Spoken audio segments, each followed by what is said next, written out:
ხუთი შვილის მამა ვარ და ეხლა ბავშვები და მეუღლე შეიფარა ჩემმა და ვარკეთილში წაიყვანა და ველოდები ჩემ ტანსაცმელს ჩემ პირად ნივთებს რომ რამე ეს ძაღლივით გადმომიყარო და იქ ზედ დავწვე და ამაღამ სად გავათენებ კაცმა არის ან მანქანაში უნდა გავათენო ვიღაცის ან აქ უნდა გავათენო შეთავაზება არავის ან პრივილეგირებული ოჯახები არიან აქ სოციალურად დაუცველები არიან აქ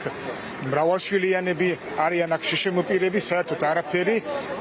ნუ ყოველ შემთხვევაში ჩემთან არავინ არ მოსულა და ვისაც ვესაუბრები ახლა ჩემს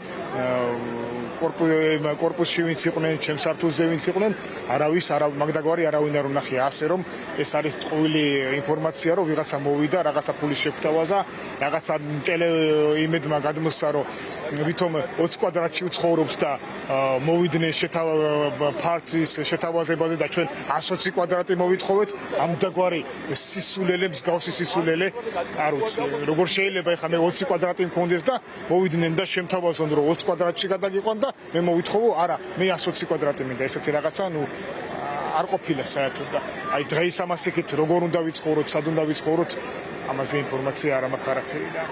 ასე რომ ვითხოვე 5 წუთი შემიშვით, ან გასაღები წაიღეთ, ნუ ჩაამტროთ კარს, ნუ ჩაამტროთ კლიტეს,